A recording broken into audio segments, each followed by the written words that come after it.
Esta mañana prediqué en el servicio de inglés y me sentí un poco extraño porque estoy acostumbrado a ver a ustedes aquí en el santuario. Era todo un grupo distinto. Entonces tuve que cambiar mi cinta para que vean qué viejito soy, porque todavía estoy hablando de cassettes aquí en mi cerebro, y cambiarlo al inglés, porque por naturaleza estaba pensando en español, ya que es lo que estoy acostumbrado. Qué bueno en verlos, hermanos. Gracias por acercarse un poquito para verlos no tan lejos, usar mis lentes de campo para verlos allá de lejos. Pero qué bueno en verlos de nuevo. Hermanos, hemos estado estudiando ya gran parte del libro de Lucas y este ha sido un viaje largo. Pero Jesús y sus discípulos ya al fin llegan a Jerusalén, cerca del festival de la Pascua. Y eso no es coincidencia, esto es a propósito. Y lo van a ver. Así es que, así como los comerciales te dicen, esperen, quédense sintonizados porque hay más para ver.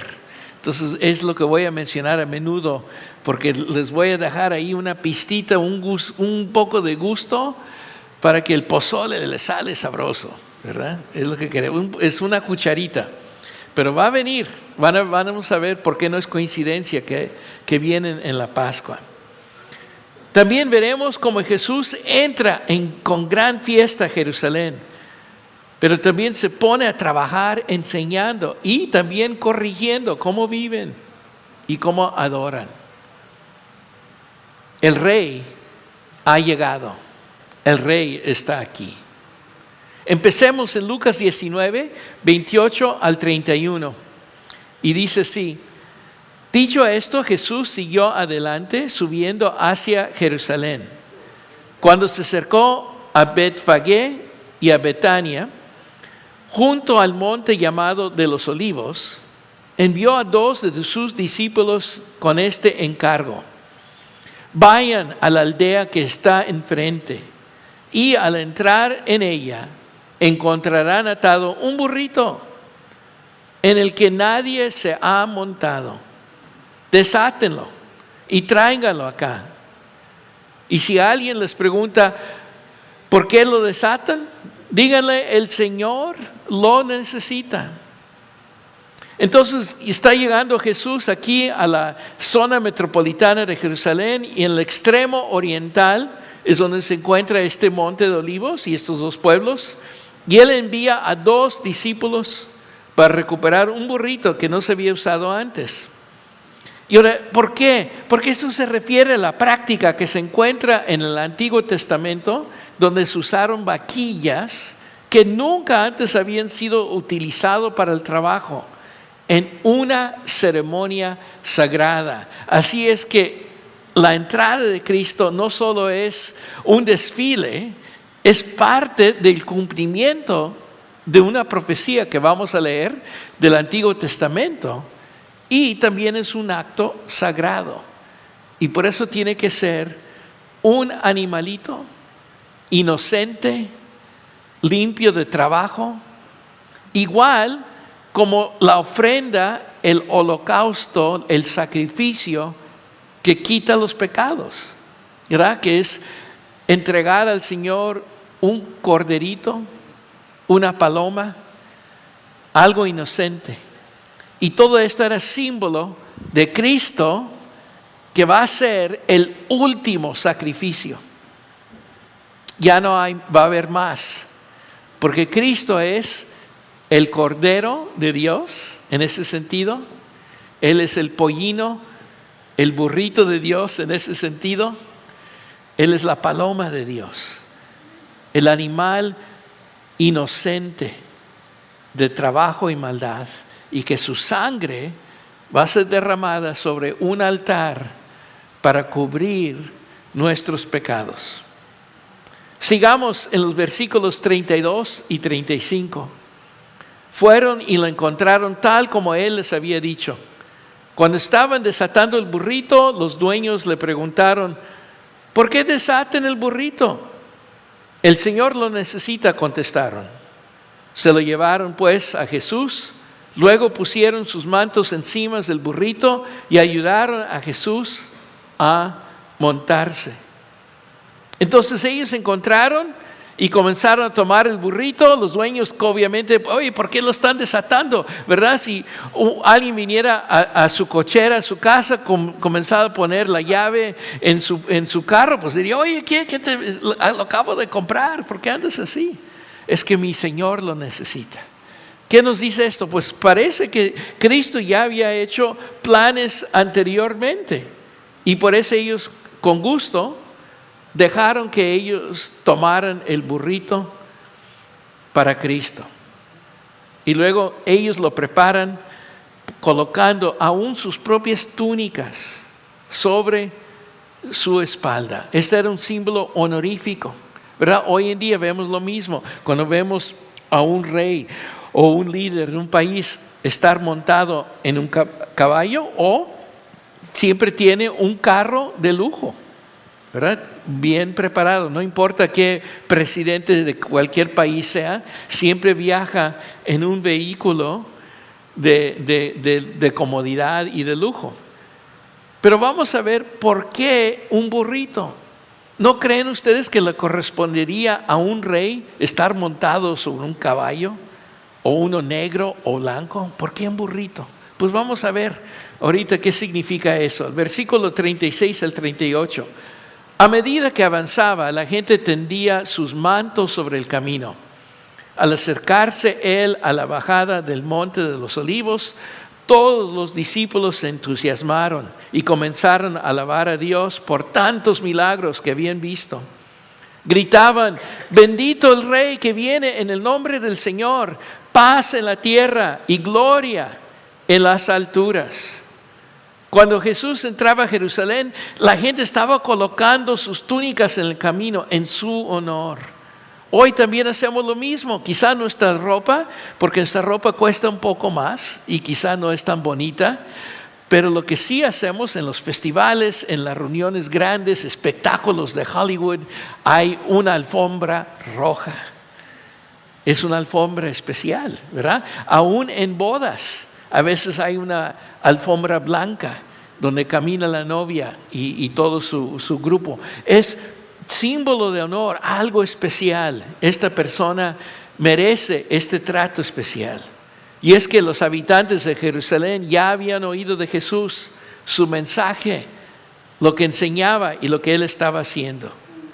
Y ellos gritaban, bendito el Rey, es el Rey, porque él está aquí por autoridad de Dios. Y ellos proclamaban un versículo de los Salmos que se recitaba cuando la gente llegaba a Jerusalén para la Pascua. Lo encontramos en Salmos 118, 26. Bendito el que viene en el nombre del Señor. Desde la casa del Señor lo bendecimos. Ellos alababan a Dios por su llegada, estaban felices. Él es el Rey, Él es el que viene a nuestra ciudad. Por eso tenemos el título de nuestra serie, Jesús es el Rey. Versículos 39 y 40. Algunos de los fariseos que estaban entre la gente le reclamaron a Jesús, Maestro, reprende a tus discípulos. Pero él respondió, les aseguro que si ellos se callan, gritarán las piedras. Estos fariseos estaban horrorizados por la alabanza y la celebración que se estaba llevando a cabo ahí ante sus ojos cuando Cristo entró a Jerusalén. Por eso le pidieron, oye, que detuviera sus multitudes, las adulaciones de ellos. Pero Jesús aprobaba esta alabanza. Y él usa una táctica de retórica muy común, lo hemos visto a través de este evangelio. Usa la hipérbole, que es, en otras palabras, una exageración. No es porque Cristo miente, sino que eso provoca una visión, una imagen en nuestra mente. Somos gente visuales. En esos días no había PowerPoint, no había pantallas, ¿verdad? No había películas, no había televisión. Entonces la gente usaba sus palabras, la retórica, para crear imágenes en nuestras mentes. Y mira lo efectivo que son. Si ellos se callan, ¿quiénes van a anunciar mi llegada? Las piedras, que obviamente no es normal. Así no funcionan las leyes de física. Una piedra no causa sonido, al menos de que se cae, ¿verdad? Pero ellos van a gritar, porque yo soy alguien especial. Y no es que Cristo es narcisista o un egoísta y nomás quiere atención. Es que Él está comunicando que Él es el cumplimiento de las profecías del Antiguo Testamento. Él es el ungido, es lo que significa Mesías. Él es el especial para ser rey. Acuérdense, cuando declaraban un rey, venía el sacerdote, le ponía aceite de olivo sobre su cabeza. Ese es el ser ungido. Y Cristo era el ungido especial de Dios que todo Israel estaba esperando. Y por eso era justo que entrara con esta fanfarria, con esta atención. Versículos 39 y 40. Ya lo leímos, perdón. Zaqueo 9 nos dice: alégrate mucho, Zacarías 9:9 dice: alégrate mucho, hija de Sión. Grita de alegría, hija de Jerusalén. Mira, tu rey viene hacia ti, justo, salvador y humilde. Viene montado en un asno, en un pollino, cría de asna. Es lo que es un burrito. Es un cumplimiento. Zacarías estaba mostrando desde antes que cuando venga el rey no va a venir como un conquistador con un ejército, va a venir en símbolo de humildad. Hoy en día llegaría en su limusina, pero no viene en un carrito pequeño, en un Ford Focus. ¿Por qué? Porque no viene para conquistar físicamente, viene para traer un mensaje: amor, paz, sumisión a Dios. Eso es porque viene Cristo en un burrito. Después del festival y el desfile, leemos lo que dice Cristo en versículos 41 al 44. Cuando se acercaba a Jerusalén, Jesús vio la ciudad y lloró por ella. Dijo: ¿cómo quisiera que hoy supieras lo que te puede traer paz? Por esa hora está oculto a tus ojos. Te sobrevendrán días en que tus enemigos levantarán un muro y te rodearán y te encerrarán por todos lados. Te derribarán a ti y a tus hijos dentro de tus murallas.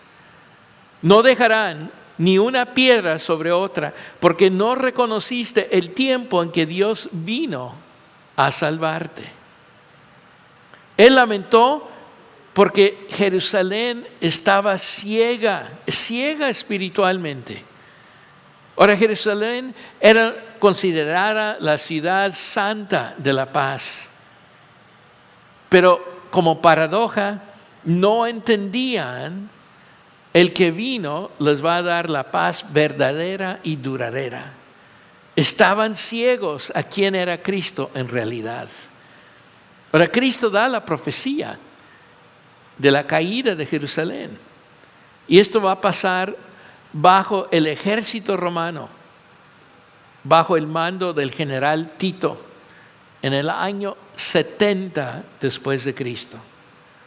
Es que había mucho conflicto en estas provincias de Palestina, en Galilea, en Samaria, en Judea, Idumea. ¿Por qué? Porque los judíos estaban hartos de la conquista pagana en sus días. Ellos no querían ver más la influencia griega y pagana en Jerusalén. ¿Sabían, hermanos, que en Jerusalén había un gimnasio?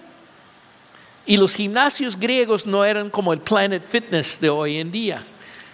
Eran para hacer ejercicios, pero solo hombres. Y los hombres hacían sus ejercicios desnudos. Corrían en su pista, levantaban pesas desnudos. Y esta era una gran deshonra para los judíos. Porque Jerusalén era una ciudad multicultural y bilingüe. Ellos hablaban arameo y griego en esa ciudad. No era solo una ciudad de judíos. Había diferentes nacionalidades, particularmente los romanos y los griegos en esa ciudad. Y también trajeron con ellos sus prácticas paganas. Este era un insulto. Por eso había partidos políticos como los tenemos hoy en día. Los celotes eran no personas que les gustaba el elote, eran personas que querían la independencia de Judea, de Galilea, de la opresión de los romanos. Ellos eran terroristas, asaltaban personas en los caminos. Ellos atacaban los puestos, las guardias romanas. Y los romanos estaban ya hartos de tanta rebelión que vinieron a acabar con el pueblo judío. Y en el año 70 tumbaron la ciudad de Jerusalén en su totalidad. Aún el templo de Herodes, en donde vamos a ver que entra Cristo. Que él tanto había invertido antes del nacimiento de Cristo mucho dinero y esfuerzo para mejorarlo, hacerlo más elegante. Ellos lo destruyeron todo. Y lo que ellos pusieron en el lugar del templo era un templo al Dios supremo de lo que ellos adoraban. Era el Dios Júpiter. Hasta cambiaron el nombre de la ciudad. Se llamaba Aelia Capitolina. Ya no se llamaba Jerusalén. Porque ellos querían acabar con la influencia judía en su día. Hasta hay un arco, hermanita, usted fue a Roma, hay un arco ahí donde se llama el Arco de Triunfo de Tito. Y ahí está, en ese arco, todos los tesoros que los romanos se robaron de los judíos. La Biblia es actual, es un libro de historia. No es un cuento de hadas, no son imaginaciones de otras personas. Hay lugares físicos donde podemos ir y ver que estas historias sucedieron en la realidad. No son fantasías. Y también creo que estas historias están aquí porque el ser humano no cambia, somos iguales, nos comportamos iguales a través de los siglos. Y por eso las historias del antiguo tiempo, de los griegos, los romanos, del Nuevo y el Antiguo Testamento siguen siendo muy pertinentes porque expresan cómo es el corazón humano. Y somos iguales, no importa dónde vivimos en este mundo. Nos portamos igual, tenemos gustos semejantes, hasta hacemos casas y edificios muy semejantes. ¿Por qué? Porque así somos humanos, pensamos de esta manera. Con razón hay tantas pirámides a través del mundo. No fueron extraterrestres que llegaron y nos enseñaron a construirlo. Es un edificio, una estructura naturalmente desarrollado por el conocimiento de esos tiempos. No necesitamos marcianos que nos enseñen a hacer edificios. Y porque somos seres que Dios nos haya dotado con talentos y habilidades y razonamiento. Y por eso el Nuevo Testamento sigue siendo igual de pertinente para nosotros como el tiempo de Cristo. Así es que, además de eso, Cristo explicó que va a caer un juicio sobre Jerusalén, porque ellos rechazaron el Mesías. Y ese rechazo lo vamos a ver en los capítulos que vienen. Así es que quédense sintonizados. ¿Okay? No se vayan. Regresen otro domingo para ver que sigan el siguiente capítulo, ¿verdad? Los ricos también lloran. Ahora, muchos de sus discípulos y aquellos que le dieron la bienvenida pensaron que el reino, la nación de Dios, era un imperio físico para reemplazar la opresión que ellos estaban experimentando. ¡Qué bueno! Va a venir un rey, tendremos al fin un gran campeón. Vamos a hacer Israel grande otra vez. ¿Verdad? Ellos dijeron, va a haber un nuevo imperio, así como el tiempo de David y Salomón. Va a ser grande Israel, nadie nos va a tumbar. No necesitamos a nadie. Vamos a poner aranceles a los demás para que crezca nuestra economía. ¿Por qué? Porque esa es una actitud típica del orgullo nacional. Y en vez de esperar un Mesías que iba a cambiar el mundo, ellos pensaban, es que ya nos tocó nuestro tiempo. Nadie nos va a andar empujando. Nosotros seremos los bullies al fin en esta cuadra y no seremos las víctimas. Ya nadie nos va a conquistar porque tenemos un rey. Así lo dice el Antiguo Testamento. En esos días no lo decían en el Antiguo, era la Biblia que tenían. Pero como típico ser humano, nos gusta borrar lo que no nos gusta. Yo creo que el invento más importante del siglo XX fue la tintita blanca, que se usa cuando trabajamos a máquina. Ya saben, es obvio que soy viejito, ¿verdad? Porque ahora todo el mundo usa computadora, ya no hay tinta blanca.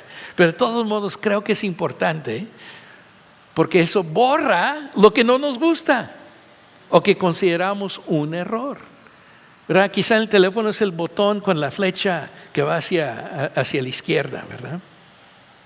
Perdón, ahora sí es. Porque eso borra. Qué interesante que los judíos se habían olvidado lo que dice Isaías 53, 4 y 6. Lo que dice es esto: ciertamente Él cargó nuestras enfermedades y soportó nuestros dolores, pero nosotros lo consideramos herido, golpeado por Dios y humillado. Él fue traspasado por nuestras rebeliones y molido pues por nuestras iniquidades.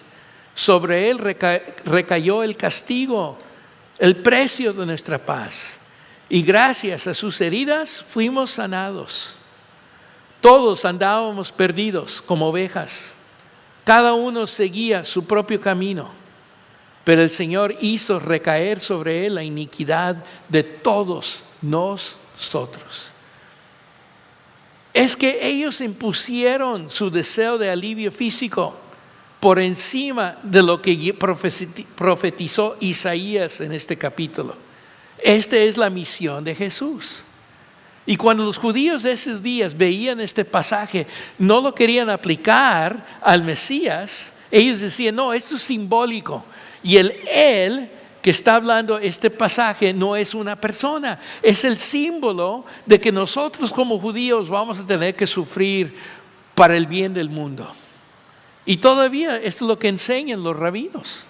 Este pasaje no es profecía del Mesías, es profecía de cómo vamos a sufrir como un pueblo. Pero hermanos, este pasaje en su contexto no habla de una nación, habla de una persona en particular. Él es una persona. Y vemos que esto está cumplido en el Señor Jesucristo. Y como conveniencia, no nos gusta que alguien nos diga a un Dios lo que Él quiere que hagamos. Nosotros nos gusta usar la tintita blanca y borrarlo para conveniencia nuestra, o interpretarlo para nuestro bien, nuestra ventaja. Esa es nuestra naturaleza humana, que preferir y escoger nuestros deseos sobre lo que Dios ha dicho, lo que Él va a hacer y lo que Él espera que cumplamos. Muchos rechazaron a Cristo, como dijo aquí Isaías, porque querían el conquistador, el gobernante físico de un imperio, hacer Israel grande de nuevo. No querían un siervo, no querían que Él muriera por los pecados de los demás. Ellos querían al fin una victoria. Ellos querían expulsar a todos los extranjeros y hacer su país étnicamente limpia de nuevo. Porque ellos no entendían el plan de Dios. Pero no era porque no sabían leer o Dios les había ocultado esto a propósito. Es que no querían ver. No querían escuchar lo que es la verdad. Ellos querían imponer su interpretación sobre las Escrituras. Sigamos en versículos 45 y 46. Luego entró en el templo y comenzó a echar de ahí a los que estaban vendiendo. Escrito está, les dijo, mi casa será casa de oración, pero ustedes lo han convertido en una cueva de ladrones. Ahora aquí Cristo nos está diciendo que Él entra a la ciudad, se dirige al templo donde va a empezar a enseñar, y Él entró a un atrio que había delante del edificio, que se llamaba el atrio de los gentiles, y esa era la entrada del templo. Y ahí estaba configurado como si había un mercado típico de su época, muy semejante a los mercados que hoy vemos todavía en el Medio Oriente, en Asia y también en América Latina. Igualito a esos mercados. ¿Y por qué? Porque ellos estaban proveyendo por el bien de los feligreses, de los adoradores, porque ellos necesitaban ofrecer sacrificios. Y ellos hicieron lo típico de los capitalistas, pues hay una necesidad, vamos a cumplir con ella y podemos ganarnos muy buenos centavitos o dracmas en sus días. Los comerciantes vendían lo que ellos necesitaban. Esto era una tienda de conveniencia. Igual como las tiendas de conveniencia hoy en día, como 7-Eleven o la tiendita en la gasolinera, los precios son más altos, ¿verdad? Ahí vale más un frasco de leche, ¿verdad? Pan. Es más caro que ir a Meijer o otro mercado. ¿Por qué? Porque es conveniente. Somos seres humanos. En esa época también dijeron, esto es una conveniencia, este mercado, ¿para qué ir al mercado central? Aquí tú puedes comprar lo que necesitas, tus palomas, tus animalitos para sacrificio, y hasta puedes cambiar tu moneda para que pagues el impuesto del templo en la moneda que se acepta. ¡Wow! Hicieron un centro comercial. Capitalistas. Es que el capitalismo es natural en nuestro ser. Y por eso lo vemos a través del mundo y a través de los siglos. Ya se imaginan cómo era ese mercado. Gritaban a los adoradores que estaban entrando al templo con exageraciones de sus productos, ¿verdad? Igual como los comerciales en Univisión o Telemundo. Esta crema te va a quitar todas las arrugas. Mátalo hoy. Llama antes de medianoche para que no se te olvide. Y no olvides tu tarjeta de crédito, ¿verdad? Igual como los comerciantes en los mercados. Mira, ven aquí, yo soy mejor que ese. No vaya a la esquina. Yo en mi barrio hace poco llevé mi computadora para reparación en una tienda árabe de computación. Y me dijeron ellos, no vayas al otro, ellos son haram. Y haram en árabe es sucio, inmundicia. ¿Ves? Así fue tan fuerte. Ellos insultando a sus vecinos porque no querían que ellos ganaran mi comercio. Nosotros te la reparamos, y me la repararon hasta ni me cobraron porque querían mi negocio. Dije, wow, pues sí, vengo aquí no es haram, es halal. Es bueno. Eso es típico, y así es lo que estaba viendo Cristo. Esta vendimia, los gritos, las exageraciones, las mentiras, las negociaciones acaloradas. No, maestro, eso vale demasiado, yo le doy nomás 3 dracmas, no 4. Ok. Ya se imagina, todo ese grito, toda esa agresividad, todo ese tratando de obtener una mayor ganancia. En Marcos leemos que estaban vendiendo palomas, el sacrificio permitido en el Antiguo Testamento para los pobres.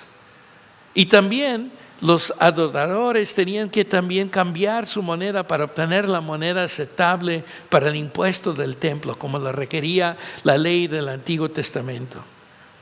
Entonces Cristo grita en medio de todo ese regateo, las negociaciones, los debates, que son una cueva de ladrones. Y Marcos relata que Él volteó sus mesas con todo lo que ellos estaban vendiendo. ¿Por qué? No era porque Jesús era requisitoso, es que el templo tenía y debería ser en cambio un lugar de oración. Era un sitio donde hay que tomar el tiempo para entrar al templo y ofrecer los sacrificios con un espíritu de arrepentimiento. Señor, he pecado. Por eso ofrezco estos pajaritos inocentes, porque yo sé que tú limpias mi vida de pecado y que la sangre de estos animalitos sea el que me limpie. Pero no, ellos entraban en un regateo, en un mercado de grito, de ambición, de precios sobrecargados. Y no es que soy en contra del Super 7 en México, el 7-Eleven aquí, es que así funciona el comercio. Si queremos algo conveniente, nos va a ser más caro. Y eso no era el propósito del templo. Era un lugar para buscar a Dios en oración, de arrodillarse uno en arrepentimiento. Señor, he pecado, he hecho maldad. Acepta mi ofrenda. Por favor, límpiame de esto. Era de regocijar y darle gracias por su gracia, por su perdón. Y ellos habían cambiado el templo de Dios en una feria, en un lugar de pleito, en un lugar de política. Y por eso Él dijo, son una cueva de ladrones.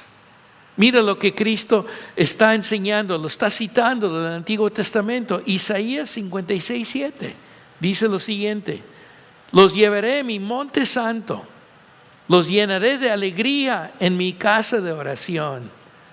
Aceptaré los holocaustos y sacrificios que ofrezcan sobre mi altar, porque mi casa será llamada casa de oración para todos los pueblos. Y Jeremías 7:11 dice: ¿creen acaso que esta casa que lleva mi nombre es una cueva de ladrones? Pero si yo mismo lo he visto, afirma el Señor.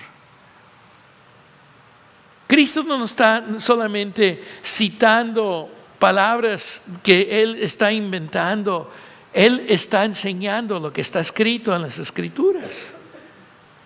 Y estos versículos se aplicaban al tiempo justo antes del cautiverio babilónico, que era una época semejante al tiempo de Cristo. La gente estaba adorando por costumbre, iban por tradición. Es domingo, hay que cumplir. En esos días era sábado, hay que ir al templo. Ya se está acercando la Pascua. Tenemos que hacer sacrificios. Pues hagámoslo. Oye, vieja, ¿trajiste la paloma? No, pues ahí la venden, ahí en el mercadito. Y ahí iban y se acercaban. Entonces, no era una actitud de que, oye, esposa querida, tenemos que arrodillarnos a pedir perdón. Busquemos el mejor animal para nuestro Señor, para que Él se dé cuenta que estamos dispuestos a cambiar nuestras vidas. Y ese es el mensaje, no solo de este evangelio, del Antiguo Testamento. Es de no quedarnos iguales. Dios requiere cambio en nosotros. Y como he dicho en otras veces, qué interesante y qué paradoja tan interesante que la iglesia evangélica grita el cambio, el arrepentimiento, pero resistimos el cambio más. Y queremos que nuestra iglesia sea nuestro lugar de comodidad, no lugar de servicio, adoración y arrepentimiento. Nuestra iglesia no es nuestro club social, no es nuestro club de preservación cultural o de nuestro idioma. Es el lugar de adoración para que cambiemos y seamos las personas que Él quiere que seamos en esta vida. No se trata de buscar nuestra comunidad, de cumplir con nuestros antojos y demandas. Si usted quiere pertenecer a un club latino, hay muchos. Aquí no es para preservar nuestra cultura. Usamos el español porque ese es el idioma en que pensamos mejor. Pero el plan nuestro es de tocar este mundo. El plan de Dios es de cambiarnos como somos, de no preservar quienes somos, de sernos nuevas criaturas. Y eso significa dejar el enojo, la envidia, el celo, la exigencia, el orgullo. Con razón estamos divididos. Y con razón estamos aislados. Necesitamos anteojos nuevos. Que veamos el mundo como Dios lo ve. No como nosotros queremos que sea. Y con razón no crecemos. Con razón queremos solo preservación. Y eso es lo que no nos llama el Señor Jesucristo. Y es lo que hacían los judíos de esos días. Querían preservar y restaurar el poder del pasado, pero no querían ser obedientes y llevaban su sacrificio no como símbolo de humildad, sino como obligación, como esclavos. Dios nos está torciendo y cumplamos para que al fin pueda ponerme de pie. Eso es lo que a mí me gusta, porque yo soy capitán de mi alma. Y la Biblia nos enseña exactamente lo opuesto. Con razón, la tinta blanca es el mejor invento del siglo XX. Que preferimos poner sobre la palabra de Dios lo que nosotros queremos y no aceptar lo que Dios ya tiene planeado por nosotros. Y si Él es el rey, hay que obedecer lo que dice el rey. Versículos 47 al 48. Todos los días enseñaba en el templo, y los jefes de los sacerdotes, los maestros de la ley y los dirigentes del pueblo procuraron matarlo. ¿Qué pasó anoche? Hubo un intento de asesinato en Colombia. Un senador que está jugando por presidente. ¿Por qué alguien trató de asesinarlo? Porque él y su política son inconvenientes. Hay que liquidarlo. Esto no es nuevo, esto no es viejo. ¿Qué estaban haciendo aquí los líderes de Israel? Haciendo un complot para liquidar, matar a Cristo. ¿Por qué? Porque Él estaba haciendo la vida muy incómodo para ellos. Sin embargo, no encontraban la manera de hacerlo, porque todo el pueblo lo escuchaba con gran interés. Interesante, ¿verdad? Entonces ellos comenzaron a hacer estos planes para asesinarlo. Estos eran los guardianes religiosos de la sociedad, los maestros de su fe, tradiciones, los élites, los que querían preservar su idioma y cultura. Jesús estaba contradiciendo muchas de sus enseñanzas y tradiciones. Y eso lo acabamos de leer a través de este evangelio, lo que Él estaba enseñando en Galilea. Entonces Cristo perturbó no solo las prácticas religiosas, también el clima político de estas provincias. Como había dicho, había rebeliones, la gente no querían un gobierno griego, romano, no querían los atletas desnudos en su ciudad. Querían poner un paro a todo esto, purificar su país. Y es cierto, Dios quería un país puro, pero no por conquista, no por poder de armas, por poder político. Quería un cambio interno que es mucho más efectivo que imponer leyes. En sus días como hoy, querían gente imponer la ley de Dios a fuerza y no porque nosotros decidimos servir por nuestros corazones. Y eso no es bíblico. Cada vez que un grupo religioso toma posesión de un gobierno político, quita la libertad y aumenta la opresión. Por eso, como bautistas, en nuestra declaración de fe, estamos en contra de la unión del Estado y la iglesia. Creemos en la separación. Hoy en día hay muchos evangélicos que están en contra de esa separación. Y eso no es bíblico. Pero se anuncia como bíblico porque son evangélicos. Y la palabra de Dios nos dice que esto no es el tiempo para la conquista de países por armas cristianas. Va a venir el día en que Cristo sí pone su poder sobre este mundo. Y va a haber un solo gobierno donde Él es el jefe. Pero no va a ser impuesto por fuerzas armadas. Es Cristo mismo lo va a hacer. Entró primero a Jerusalén sobre un pollino. Él vendrá una segunda vez en un caballo blanco. Él va a gobernar el mundo con poder, pero todavía no es tiempo. No van a ser ejércitos cristianos que conquistan el mundo. Va a ser Él mismo con los ángeles detrás de Él. Es su ejército. Y nadie se va a oponer porque todo el mundo lo va a ver. No viene Cristo en secreto. Ya dijo Cristo, ¿verdad? No calculen. Él mismo dijo, no calculemos esa hora. Todo eso depende de su voluntad. Así es que esperamos ese día.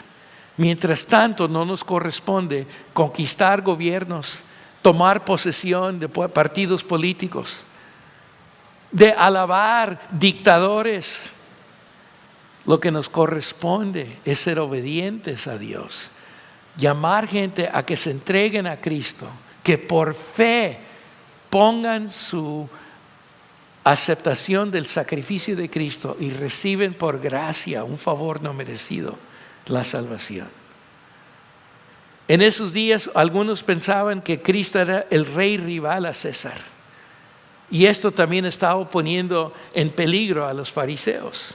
Por eso se necesitaba sacarlo, liquidarlo, pero no iba a ser fácil. Entonces por eso comenzaron a conspirar y buscar formas de acabar con su influencia y su persuasión. Y así otra vez, como en la tele, próximamente estudiaremos cómo van a llevar a cabo sus planes. Entonces quédense sintonizados.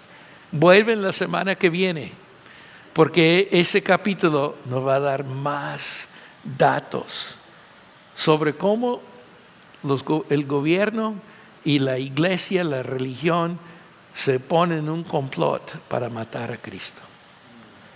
Una historia pertinente a nuestros días. Historias que todavía escuchamos, como pasó en Colombia ayer en la tarde. ¿Por qué? Porque somos seres humanos, somos iguales. Y la distancia de tiempo no ha cambiado nuestra naturaleza. Por eso todavía vemos enseñanzas pertinentes en estos capítulos de este libro. Hermanos, Jesús no entra a Jerusalén como un conquistador con un ejército detrás de Él, sino Él está sobre su burrito.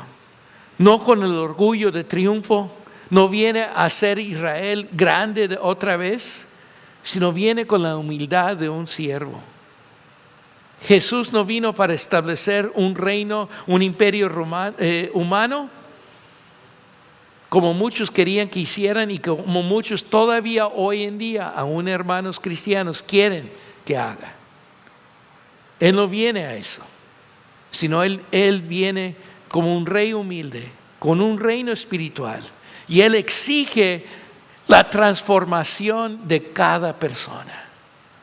Él no quiere que lo sigamos por costumbre, como hacían la gente al entrar al templo y comprar sus palomas, intercambiar su moneda por obligación. Él quiere que cambiemos de adentro hacia afuera. Él quiere más que solo adoración. Él quiere un cambio. Y por eso Él vino de esa manera. Porque Él nos llama con ternura, con amor. Es su bondad que nos dice Pablo en el libro de Romanos, que nos lleva al arrepentimiento. Y nuestro mensaje por nuestra boca, por nuestras obras, es lo que lleva a otros al arrepentimiento. Nuestras obras son críticas, hermanos. Es cierto, no estamos acumulando méritos para ganar la salvación con las buenas obras, pero sí estamos cumpliendo con la voluntad de Dios al cómo nos comportamos. Y las buenas obras son importantísimas para el evangélico. No somos llamados para estar sentados cómodos los domingos. Somos llamados para reforzarnos, para animarnos. Somos un equipo, hermanos, no somos llaneros solitarios. Por eso vino Cristo, para transformar nuestras vidas moldear nuestras mentes y corazones para que estemos conformes como lo que Él dice. Y este mensaje no es nuevo para Cristo. Esto es algo muy antiguo. Mira lo que dice Jeremías 7, 3 y 8. Así que dice el Señor Todopoderoso, el Dios de Israel: enmiendan su conducta y sus acciones, y yo les dejaré seguir viviendo en este país. ¿Qué es enmienda? Cambiar. Mejor usemos una palabra más directa. Cambien su conducta y sus acciones. Pero ¿qué dice en el versículo 8? Pero ustedes confían en palabras engañosas que no tienen validez alguna. Aunque esto fue escrito hace 2500 años, sigue siendo igual de pertinente, porque esa es la naturaleza humana. Preferimos las voces, preferimos los predicadores de internet, los profetas, que nos roben nuestro dinero y nos digan lo que nosotros queremos que digan, en vez de nosotros arrepentirnos y cambiarnos. Y buscamos los maestros que satisfacen nuestros antojos y oímos los que necesitamos escuchar para que cambiemos. Estamos escuchando voces inválidas, voces erradas. Seguimos alabando y poniendo sobre un altar en nuestra casa la tintita blanca. Hay una tintita blanca en su mente y hay que botar eso, arrepentirse y cambiar. Hay que no solamente enmendar, hay que totalmente cambiar. Esto es lo que Dios exige, no pide, exige de nosotros.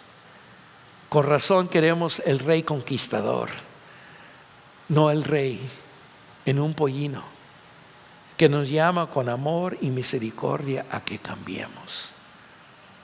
Por eso esta mañana quiero invitarlo, que se arrepiente de sus pecados, que reciba el sacrificio de Cristo en la cruz. Él tomó nuestro lugar, como leímos en Isaías 53, para perdonarnos de nuestros pecados. Él tomó el castigo que merecemos y Él promete nunca dejarnos solos. Él nos va a dar el Espíritu Santo para que podamos tener el poder para vivir en obediencia a Él. Reciban el Rey. Jesús está aquí. Acéptalo. No solo pongas tu abrigo, tu túnica para que Él camine. Síguele. Él te ama y te quiere. Únete a su ejército. No a conquistar, sino a traer unas noticias de salvación, de amor, de paz que Jerusalén rechazó. Oremos. Padre Celestial, abre nuestros ojos. Queremos recibirte. Perdónanos por tener un concepto torcido de tu reino, de tu país. Queremos ser seres fieles a ti. Gracias por el perdón y gracias por el poder que nos das para cambiar y ser personas nuevas. Perdónanos, Señor, por exigir nuestros antojos. Humíllanos, Señor, para ser fieles a ti. Abre nuestros ojos, que veamos a Ann Arbor como una ciudad de necesidad y que no somos un club solo para apoyarnos, sino para proclamar tu evangelio. Te lo pido en el nombre del Señor Jesucristo. Amén.